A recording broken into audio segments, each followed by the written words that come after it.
अब बेटा dot product का यूज समझते हैं। Dot product can be used to find angle between vector.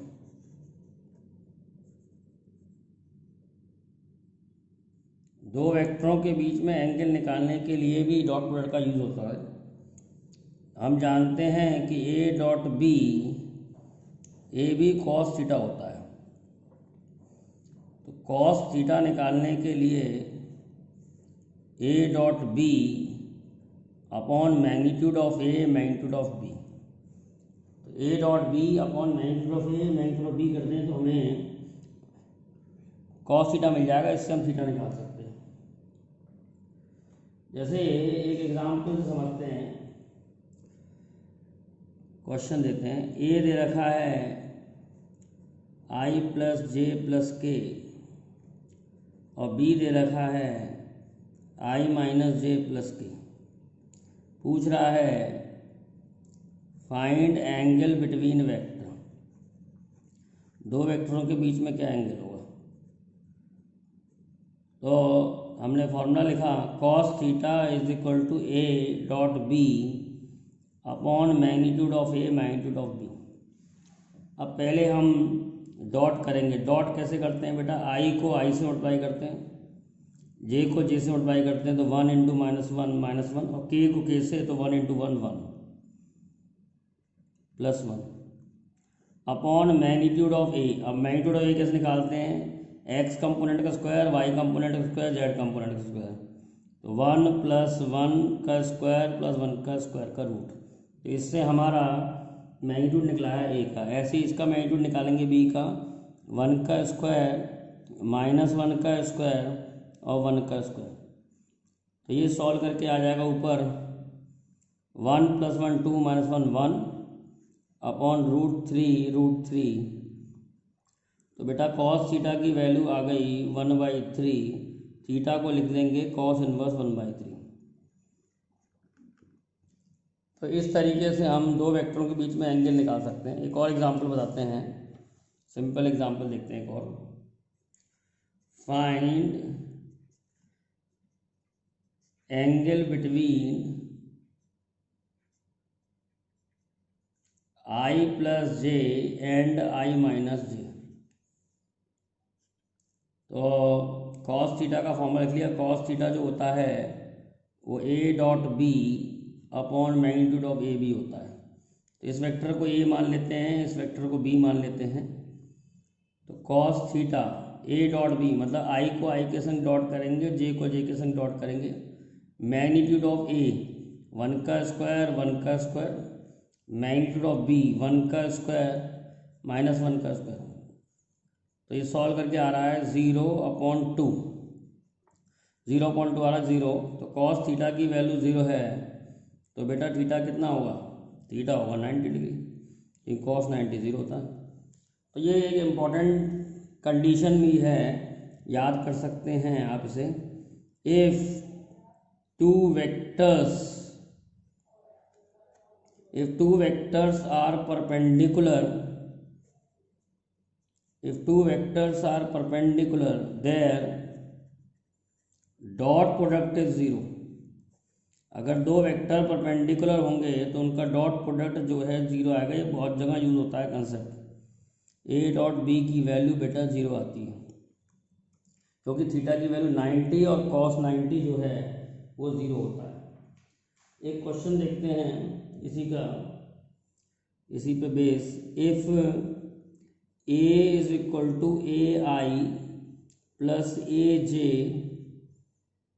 -3k, B is equal to I plus 2j plus k।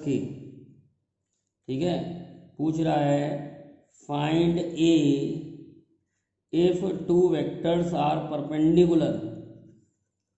ए की value निकालो अगर दो वेक्टर्स परपेंडिकुलर हैं तो बेटा बहुत सिंपल है। इसका इसके संग डॉट करेंगे ए, इसका इसके संग डॉट करेंगे 2a, इसका इसके संग डॉट करेंगे -3 और डॉट प्रोडक्ट की वैल्यू 0 आएगी। तो 3a is equal to 3, a is equal to 1। इस तरीके से हम सॉल्व कर सकते हैं ऐसे numerical.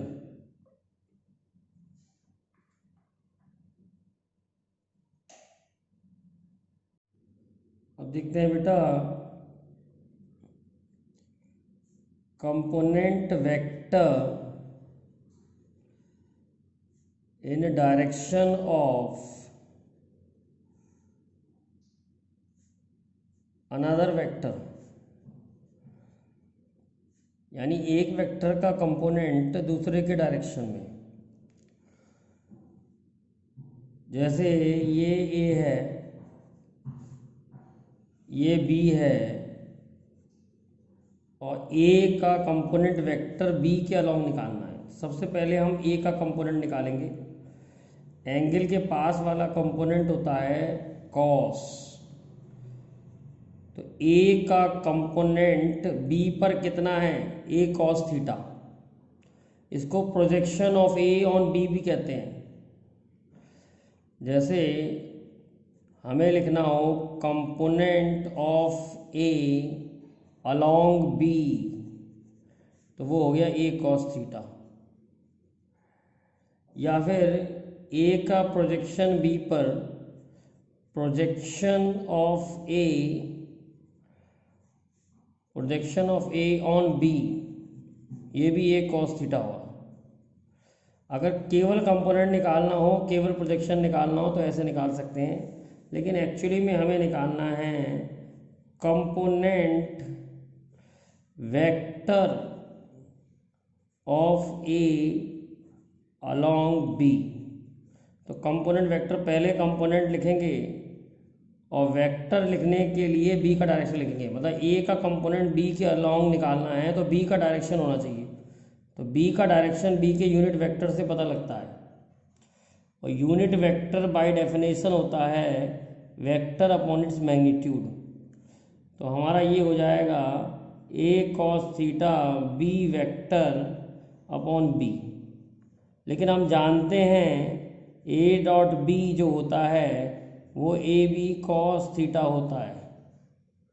A dot B A B cos theta होता है। तो ए कॉस थीटा यहाँ से कितना आ गया, A dot B upon B. ये हो जाएगा बेटा A dot B upon B component of B upon B. ये आ गया A dot B, A dot B, A dot B, B vector upon B का स्क्वायर। अगर हमें A dot B B vector upon B का square, ये क्या है, component vector of A along B. इसका एक एग्जाम्पल करेंगे, उससे समझ में आ जाएगा।